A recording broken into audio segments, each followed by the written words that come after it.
Every time I talk about this, the list kind of grows. Standing underneath the lights, look into each other's eyes. Tired snowflakes are coming down, collapse into water when they hit the ground. I hear the sound of empty streets. Yesterday has gone to sleep, so all that's left is you and me. I can promise you're the only thing I see. Hold my hand and hear the words I say. Close your eyes and let us fade away. Build a secret place for you and me. Let our minds be caught up in a dream.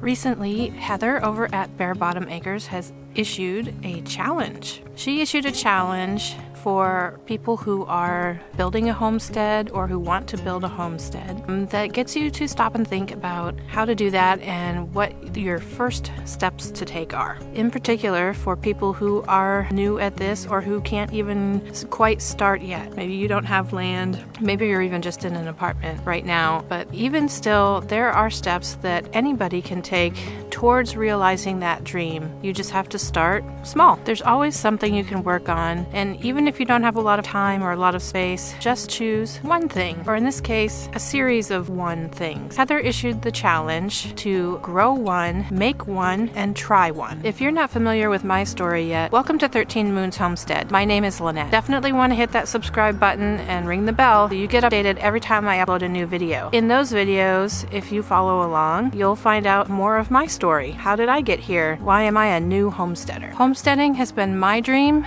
for 25 years. I've been wanting to do this since I was very young.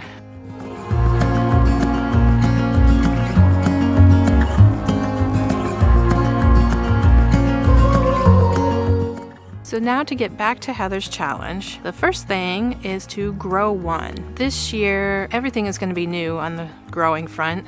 But to grow one specifically is to choose one thing that you can grow enough of to last your family for the whole year. We didn't get to do any of that last year, so this year our choice is salad greens. There's been a lot of headlines in the news over the last couple of years. You know, salad greens in particular have been recalled the most. Lettuces and lettuce mixes have been recalled the most for listeria and other things. And that's a little scary. And I feel like salad greens in particular have been recalled more than other foods even. Also, we have this constant problem when we purchase salad greens from the store is they don't really last long enough. I wouldn't say that we eat salads or cook greens every single day.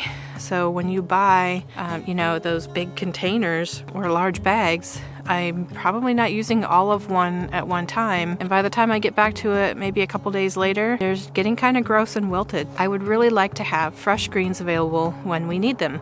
Store them right in the garden. So salad greens are something that I want to find a way to grow year-round, supply all of our salad needs and our cooked greens needs. Close your eyes and let us fade away. Build a secret place for you and me. Let our minds be caught up in a dream.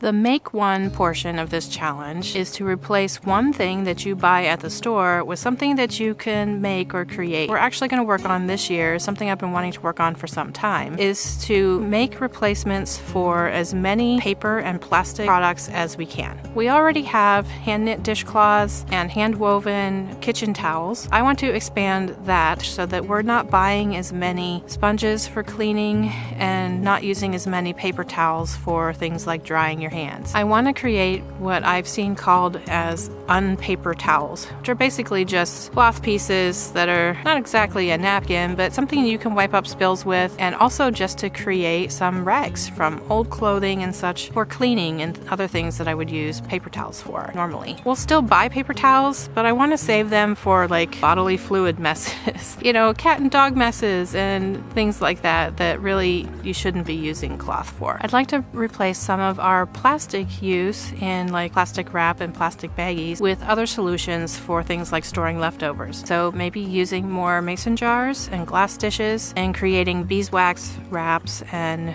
elasticized bowl covers and such for storing things in the refrigerator. Again, I don't think that we can eliminate our plastic use entirely, but I think we can make a big dent in it and not contribute so much to that waste problem, and also just not spend so much money on it. Also, in our state, in Oregon, we have recently had a plastic bag ban put into effect. So for the most part, all plastic bags, shopping bags, have been banned. When places run out of their previous supply, they're not allowed to use them anymore. So we've already started using reusable shopping bags, but I want to try to take that a step further and buy reusable produce bags and find places where I can shop in bulk and take my own containers.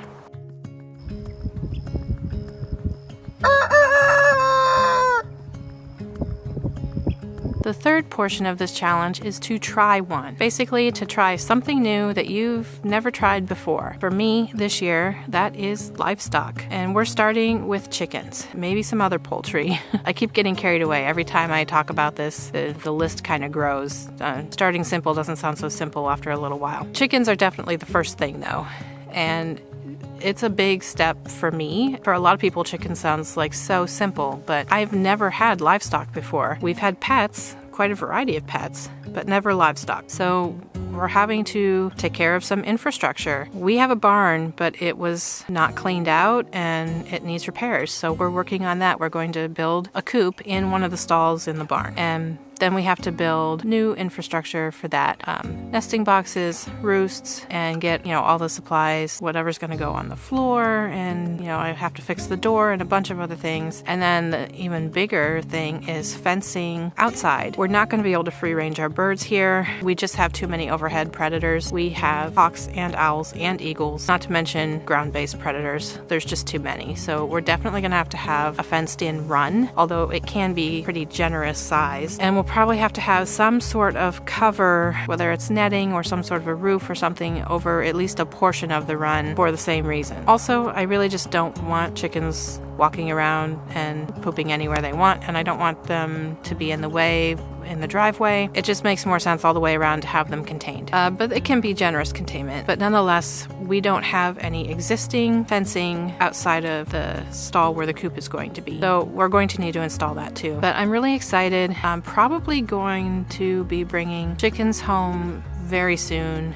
I just need to set up a brooder. So you can take this challenge too. Tell me below in the comments, or if you have a YouTube channel, this challenge extends to anybody who wants to do it. What would you grow that replaces 1 year of that food for your family's needs? What would you make to replace something that you normally buy at the store? And what new thing would you try? You could learn how to can, how to ferment, how to grow herbs in your windowsill, any number of things, how to build small projects. Even you can make, like I'm going to be working on, beeswax wraps and things like that. So think about it. Make yourself a list.